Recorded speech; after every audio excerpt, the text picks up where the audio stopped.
कल्पना कीजिए कि आप दुनिया की सबसे कुख्यात जेलों में से एक में बंद हैं, जहां से मुक्ति मीलों दूर है। चारों ओर सिर्फ समुद्र और मौत की गहराई। यही हेनरी चारियरे की जिंदगी थी, जिन्हें दुनिया पापिलोन के नाम से जानती है, एक तितली। उनकी भागने की अनवरत कोशिश, उनके अस्तित्व की जंग और उनकी स्वतंत्रता की यात्रा अब एक किंवदंती बन चुकी है। आज हम आपको हेनरी चारियरे की सच्ची कहानी और डेविल्स आइलैंड से उनकी साहसिक भागने की दास्तान सुनाते हैं। हेनरी चारियरे का जन्म 16 नवंबर 1906 को फ्रांस के अर्देश नामक शहर में हुआ था।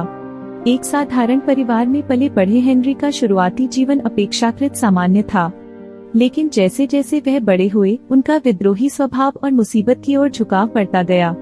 माता पिता को खोने के बाद चारियरे ने किशोरावस्था में फ्रांसीसी नौसेना में शामिल हो गए, लेकिन समुद्री जीवन उनके लिए काफी नहीं था। नौसेना छोड़ने के बाद हेनरी पेरिस के अंडरवर्ल्ड में आ गए और छोटे मोटे अपराधों में लिप्त हो गए, लेकिन 1931 में उनकी जिंदगी अचानक बदल गई। हेनरी को एक गैंगस्टर रोलैंड लेग्रैंड की हत्या के आरोप में गिरफ्तार कर लिया गया। चारियरे हमेशा इस आरोप से इनकार करते रहे, लेकिन फ्रांसीसी न्याय प्रणाली ने उन्हें गयाना के एक जेल में आजीवन कारावास की सजा सुनाई।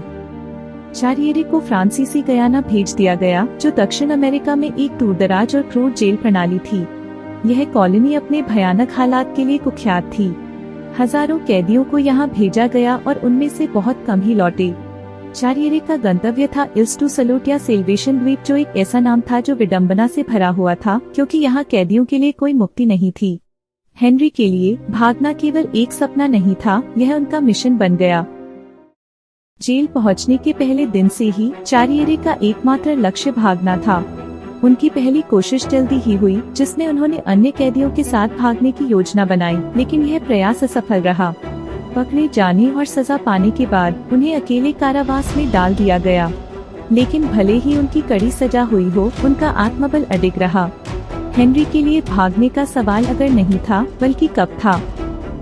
वर्षों तक चारियरे ने कई बार भागने की कोशिश की। उनके प्रयास साहसी और जटिल थे, जिनमें अस्थायी बेड़े, साथी कैदियों के साथ गठजोड़ और स्थानीय जनजातियों पर निर्भरता शामिल थी। उनके सबसे करीबी साथियों में से एक था लुई डेगा, एक जालसाज जिसे भी उम्र कैद की सजा मिली थी। दोनों ने एक गहरी दोस्ती बना ली, कई बार भागने की कोशिश की, लेकिन हर बार पकड़े गए। हेनरी चारियरे का जीवन फ्रांसीसी दंड कॉलोनी में उनके द्वारा बार बार की गई भागने की कोशिशों से परिभाषित था। उनकी योजनाएं साधारण नहीं थी और प्रत्येक प्रयास ने उनकी सूझबूझ, दृढ़ता और स्वतंत्रता के प्रति उनकी अटूट इच्छाशक्ति को प्रदर्शित किया। वर्षों के दौरान चारियरे ने कई बार जेल से भागने का प्रयास किया और हर योजना में सहयोगी कैदियों का विश्वास, अपनी स्थिति का गहन अवलोकन और हर संभव जोखिम उठाने की तत्परता शामिल थी। चारियरे की भागने की रणनीतियाँ समय के साथ विकसित हुईं। वह शुरुआत में साधारण योजनाओं से प्रयास करते थे, लेकिन समय के साथ उनके प्रयास साहसी और जोखिम भरे हो गए। वह पहरेदारों की दिनचर्या का अध्ययन करते, जेल के उन हिस्सों को ढूंढते जहां बिना देखे योजना बना सकते थे और साधारण वस्तुओं को भागने के उपकरणों में बदलने का प्रयास करते थे। कभी कभी वे और उनके साथी कैदी रसोई के सामान, चुराई हुई धातु के टुकड़े या अन्य वस्तुओं का उपयोग करते थे, ताकि उन्हें अपने भागने की योजना को कार्यान्वित करने में मदद मिल सके। चारियरे की योजनाओं का एक महत्वपूर्ण हिस्सा था अस्थायी बेड़े, राफ्ट का उपयोग करना, जिसे वे लकड़ियों, बैरल और कभी कभी नारियल के खोलों से बनाते थे। ये बेड़े मजबूत नहीं होते थे और आसपास के खतरनाक पानी और शार्क से भरे समुद्र में बहुत असुरक्षित थे, लेकिन स्वतंत्रता की आशा में चारियरे और उनके साथी कैदी इन खतरों का सामना करते थे। उनके लिए कैद में रहना डूबने या शार्क के हमले का जोखिम उठाने से भी बदतर था। चारियरे के सबसे करीबी सहयोगियों में से एक लुई डेगा था, जो एक जालसाज था और अपने जाली दस्तावेजों के लिए उम्र कैद की सजा काट रहा था। डेगा को फर्जी दस्तावेज बनाने में निपुणता हासिल थी और उसका स्वभाव शांत और सोच समझकर कदम उठाने वाला था, जो चारियरे की साहसी और तेज तर्रार स्वभाव का संतुलन था। दोनों ने अपनी साझा स्थिति और स्वतंत्रता की इच्छा के कारण एक गहरी मित्रता बना ली थी। उन्होंने भागने के प्रयासों में न केवल एक दूसरे पर भरोसा किया, बल्कि कठिन परिस्थितियों में भावनात्मक समर्थन भी दिया। उनकी मित्रता उनके अस्तित्व के लिए महत्वपूर्ण थी, क्योंकि फ्रांसीसी दंड कॉलोनी से भागना केवल पहरेदारों से बचने का ही मामला नहीं था।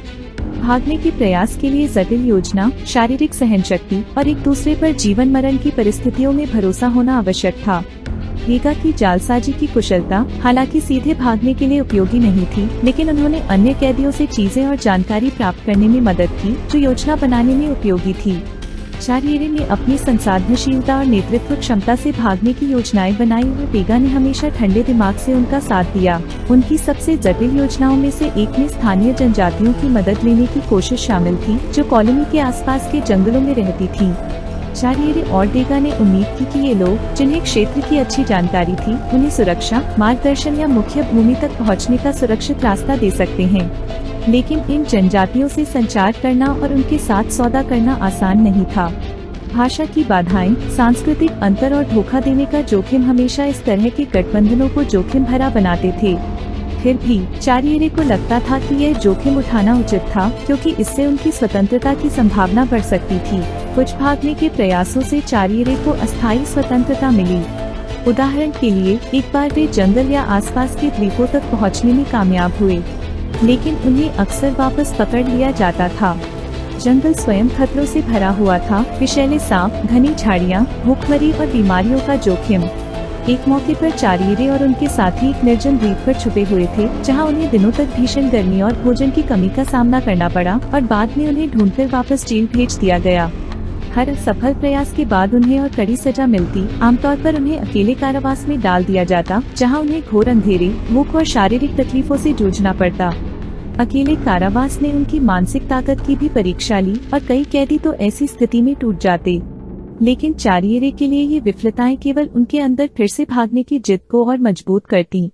वे हर असफलता से बाहर आते और नए विचारों और योजनाओं के साथ दोबारा प्रयास करते।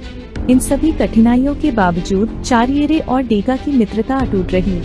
उनके बीच का रिश्ता न केवल उनके अस्तित्व का स्रोत था, बल्कि उम्मीद और प्रेरणा का कारण भी था। जब भी डेगा को किसी योजना पर संदेह होता, वे चारियरे का साथ केवल अपने भरोसे और वफादारी के कारण देते। दोनों ने न केवल साथ में कई कठिनाइयों का सामना किया, बल्कि उनका रिश्ता संघर्ष के उस अंधकारमय समय में एक उम्मीद का स्रोत बन गया था। अंततः चारियरे ने 1 दशक से अधिक समय तक विभिन्न भागने के प्रयास किए और उनकी दृढ़ इच्छा शक्ति कभी कमजोर नहीं हुई। उनकी असफलताएं उन्हें हतोत्साहित करने के बजाय उनकी स्वतंत्रता की लालसा को और दृढ़ करती थीं। ततः चारियरे को कुख्यात डेविल्स आइलैंड भेजा गया, दंड कॉलोनी का सबसे अलग थलग और कड़ी सुरक्षा वाला स्थान। यह आइलैंड फ्रेंच गयाना के तट से लगभग 13 किलोमीटर दूर था और शार्क से भरे समुद्र और खतरनाक धाराओं से घिरा हुआ था। यहाँ से भागना असंभव माना जाता था, लेकिन हेनरी के लिए यह बस एक और चुनौती थी। 1944 में वर्षों की सजा और कई असफल प्रयासों के बाद चारियरे ने अपना सबसे साहसी प्लान बनाया।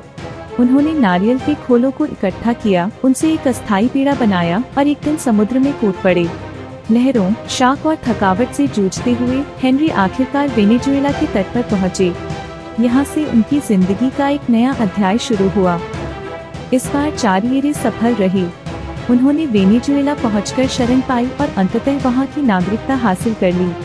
हेनरी ने वहां अपना जीवन बसाया, एक स्थानीय महिला से विवाह किया और ईमानदारी से काम करते हुए स्वतंत्रता का स्वाद चखा। लेकिन चारियरे की कहानी यही खत्म नहीं हुई। 1969 में उन्होंने अपनी आत्मकथा प्रकाशित की, जिसका नाम था पापिलॉन, जिसका अर्थ है तितली।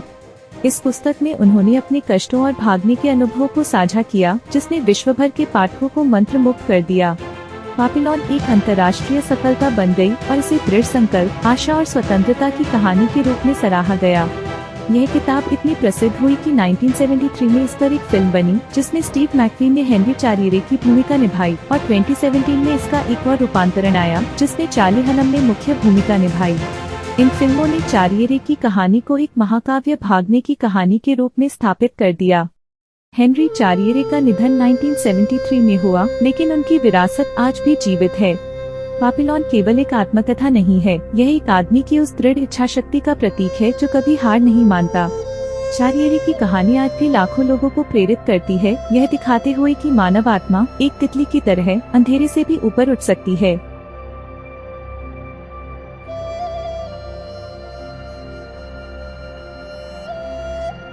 देखने के लिए धन्यवाद। यदि आपको हेनरी चारियरे की कहानी प्रेरणादायक लगी हो तो हमारे चैनल को लाइक करें, सब्सक्राइब करें और नोटिफिकेशन बेल दबाएं ताकि आप हमारे अन्य ऐतिहासिक और प्रेरणादायक वीडियो देख सकें।